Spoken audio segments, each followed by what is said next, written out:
Good morning, everyone. I am Eden Grace Kistua. A pleasant morning to everyone. So today, I'll be discussing an important topic that affects all of us.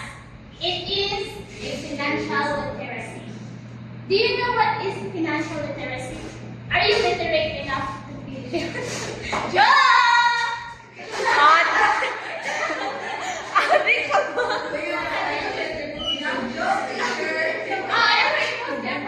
Joke, sir. Everyone, are you financial literate? No. And why so? Gastador. Oh, basta yun. So, karon tagluan ka mo pausang mag-save. So, our first topic is all about savings. So, savings literally setting aside money into saving account, and that helps us avoid a debt and allows for purchasing needed or wanted items without borrowing. So, are there times na nipalit mo din mamulang mo lang kwarta sa uban? Yes. Meron ka nga makakulang sa kay Juan, isa makakatagod ka na exam or yung experience nga nung makakulang mo mo kwarta para makapalit ka sa inyo. Yes, wala nung kwarta, no? So, the best nga way na dili ko mo ka avoid ninyo ang pag-siid ka ng utang, words ng utang. So, need na to ang word nga savings. Kisa may ka-savings sa inyo mausugod na? Oh, Angel! Pila na yung mga ka-save, Angel? Secret. Secret? For now, I don't think One piso? 1 peso? Oh, very good. Now, let's dive into emergency saving fund. So, it's building an emergency fund early by saving extra money, income the extra income, such as Joe,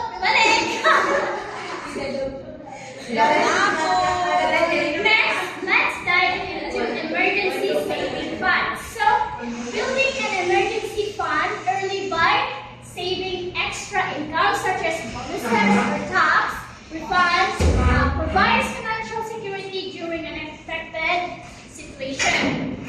So, ano ka kailangan nato nga emergency saving funds?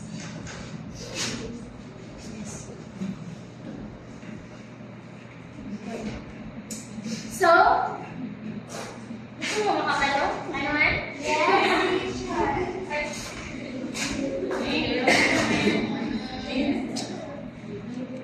Ramos.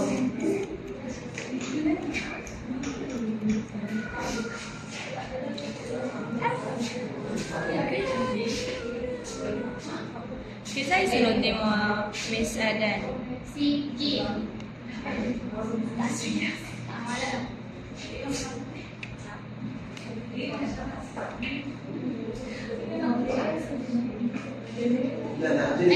Si Ramos.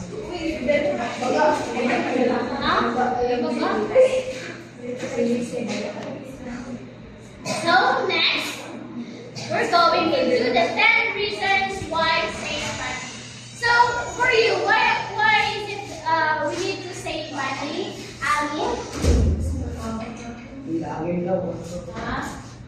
Why do you think we have to save money? Or just in case na emergency, at least na-emergency na mas nilit din mo ang money, at least na kayo makuot sa tingnan na yung sinong-isip. Are you applying that to yourself? Daily. Wala pag di ba, no? Baka sa kasi.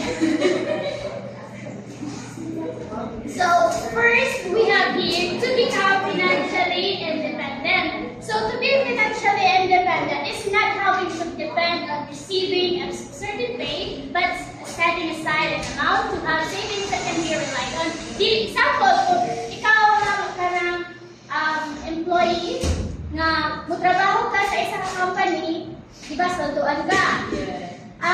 The save money is to become financially independent.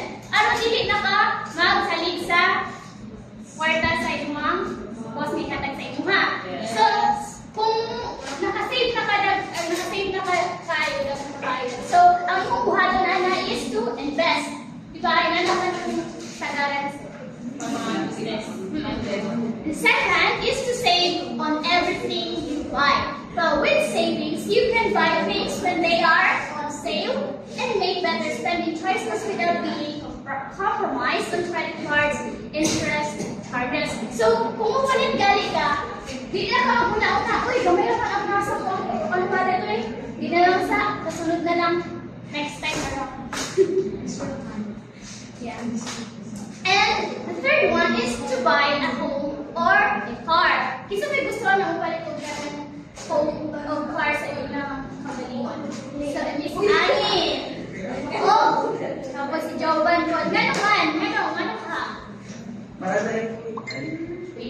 Dili pa ka satisfied sa inyong mga balay na Hindi, kasi hindi na ko siya matawag Ay, ka. na my home. Gusto ko my home, kaya naman ako wala mabuot, wala magbasa sa mga nulong sa mga wala really ay gusto ko na i-car, I watch travel. yes. So, dili na tayo. Di ba, mas mahal ang kanang everyday lang sa kita sa kabag-ani. Kasi dito mapamasahe lang ka. Kaysa sa, di ba, gasolina na ka. What if, kung magasolina ka, di ba, buwan ng hapon, gasolina hapon, ang makakuha naman, nakalahian na nga, is makatipid ka. Dili ka gusto maglakaw-lakaw kung sanasa, so mag-save ka. The fourth one is to prepare for the future. So through savings, you can be confident to face the future without worrying about how you will survive. Yes. So, kanang what if no, mabot ang panahon na what if lang. Kanang ikaw mo na lang ba? Wala na may kanang gisaligan. Isa ba yung gisaligan karon sa pag-eskwela? Parents. Relatives. You still have parents. You still have parents. Ang wala. So, kung may kuan ron ninyo, way na nung para maka-eskwela ka. Sa wala, isipan, hard na hard parents. Uy! Parents,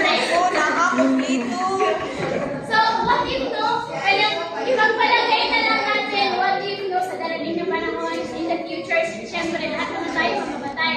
So, una-una na no, kanang kailan ginaingon nila kanang insurance. Di ba? Sa fifth one is to get out of debt. Do you have debt for today? Para ka panahon na? Yes. Wala?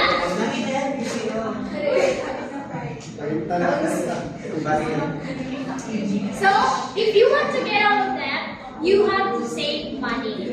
Right? So, kung makasave na talimog money, hindi ko kanang kuan lang no, para na pagpalit tayo din mo money mag save. First, muni mong buhaton, ang kasagaran ng uban mo kay, na makita na ka na ako ma-observe na ko sa uban, hindi makasave na galing sila, dili nila unahon o bayad ang ilang na utangan. Mo na, magkadaghan ka na, mahurot na nila ilang savings sa ilang pamalit, dayon, utang na po, di ba? Nagkadaghan ang ilang utang. And the sixth one is to augment annual expenses. In order to attain a good or stress-free financial life, there is a need to save for annual expenses in advance.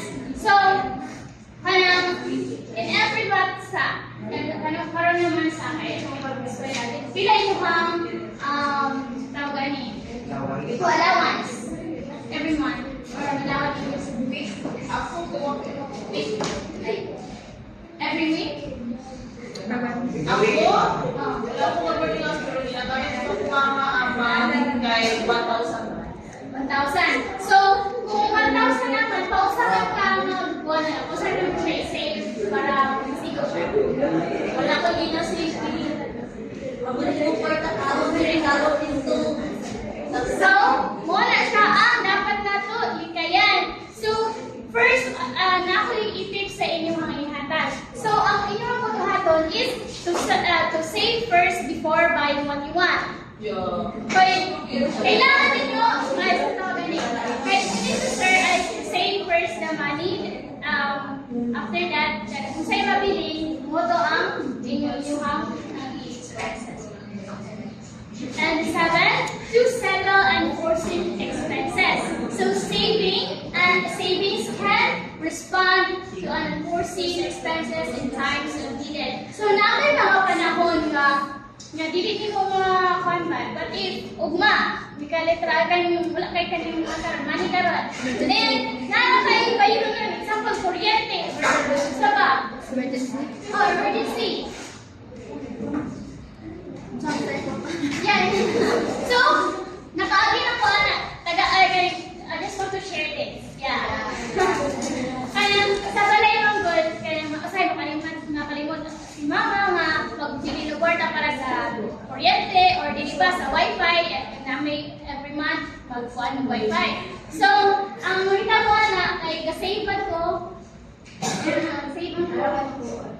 So, pag matungan ako mataas sa paling na billing, so kurot yun ako ang savings. Pero, nito kayo siya pag kurot eh, nagamit mo nung in a good way. And number 8, to respond to emergencies. Mga siya. So, emergency may happen anytime. And this can be expensive. So, for example, kung for your health, then nasasakit mo. Then, di ba ang uban hospital kay dako kay sila duwa ng bayan ang uban hospital po kay zero kay pagawas na zero billing. So, mo na siya ang yes, zero na. So, aside from that, from saving monies, kanapitang wala nimo gihanaptan. Ani kasi, kung mag-save kasi mo money, dapat, dili lang siya sa bank kanang general, kanang dili pang tanan lang kung sa'yo pinaka-emergency, kurot mo tanan yan na. Anong buhaton na lahi sa bank, wano sa imong health nga savings, lahi ko sa imong pagkaon, lahi ko sa mga masaba na yung mga appliances na mayroon nun. Na mag-save. Kaya, what if kung nagduha ang duha ka pero sa isa ka adlaw, kaya nagsakit ka, dayon ang mayroon nun sa balay na kuryente. Or sa babang mayroon nun sa balay, plus nagkasakit mo ka. Tapos yung giikot is, general lang ka rin, isa lang kakuan ba? Kagamitan. Isa lang kagamitan. Diba, digamit na mo siya sa una na kita buang, pagka nabuwag na ng kuryente niya, ako ngayong kuryente. Then, pagkataon-taon, mura gihilangan ka or what if kanang heavy kayo yung, yung mga fever. Then, wala na kayo makuha. And the 9 is to mitigate losing your job or getting hurt. So, bad things can happen to anyone, such as losing a job, business bankruptcy, or a crisis. Therefore, having savings is the key to resolving such a dilemma, right? Yes. And the last one, but not the least, is to have a good life. Mo din na siya ang kanang kuan dun. Is putting aside some money to spend. Wala na siya. Putting aside some money to spend when needed can bring about a quality and worry-free life. So, di na ka mag-spend sa una nga sa imong sabay gamiton mga kwarta para gasto. Kung makasave ka taghay. Next one.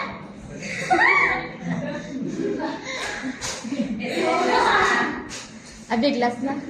Loko, uy! Kadwa pa lang na ang topic. So, common financial scams to avoid. So, kabaluman tao sa mga scams, no? Nakagihan mo na? Yes!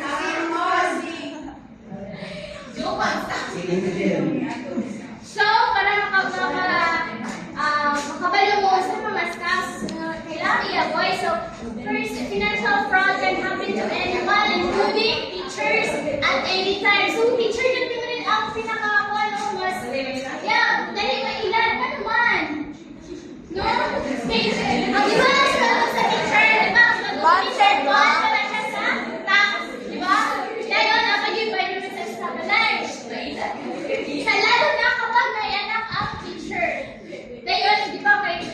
gusto kaya na sila nga magita paglain nga pamagi para maka-earn of money. Yeah.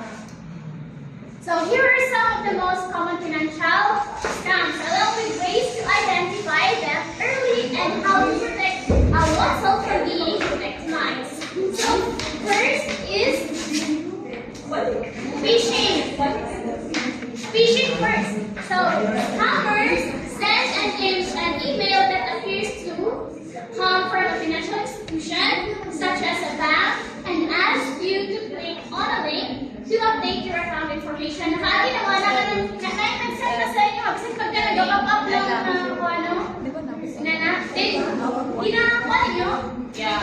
Gina-click ninyo? Lesson learned. Sige daw, i-share daw.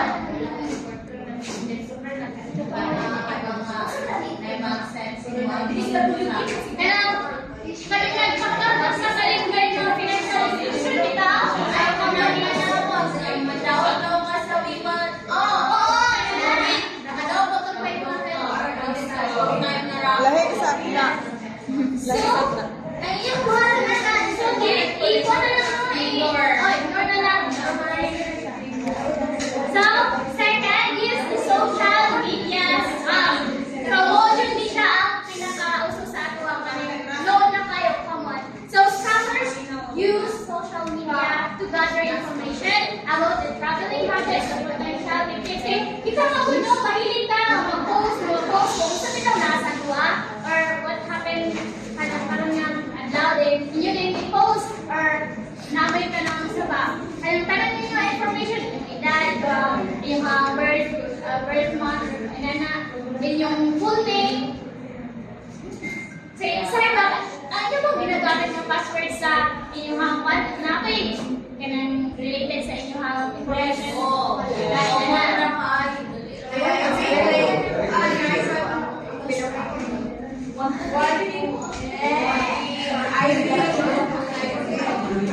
Okay, so the third is the phone scam. So, kita man talaga na iPhone. So, scammers pose as government agencies use scare tactics to acquire personal information. Then, stolen credit cards numbers. So scammers use hacking and skimming devices attached to unmanned card readers. For example, ATM, telecom, to steal card information. Wala pa man tayo na. Pero kung tayo ko, card. Kung tayo relate card. So, next is the identity theft. So, kung ano na tayo identity theft? Yes. Wala, sa experience ka? So, hindi ba ako? Dagat mo? Yeah.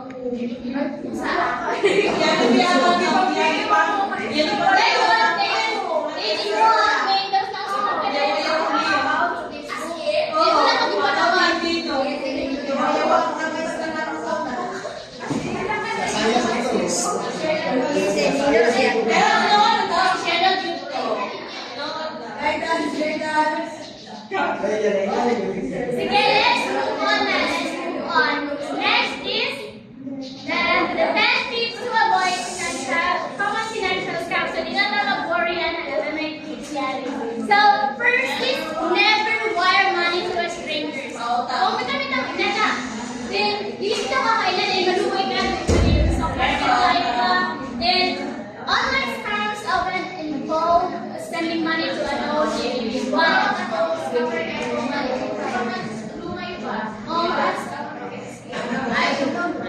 Dito lang ka-charge ko dito, dito guys, gilumay ba ito?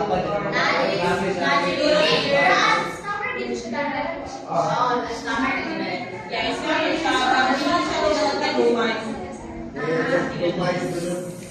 So, remember ha, dilit na magpanglang o kwarta na kapata o kwarta sa nila o kailan. Siyempre, isang pagkailan mo, pero dili mo gastin. Kaya nga, dito yung history na namulang ko sa inyo din, wala iuli or kanalimot. Hindi, So,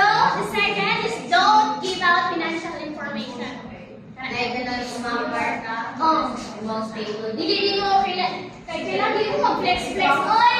Mahurot ra mo. Okay ra. May nakadawal ka din. Okay, tapos ito, may sila yung ito. Okay na lang gawin mo. Pero never waste money. Dahil na lang gawin mo nagawa ni mo So, never reveal sensitive personal financial information.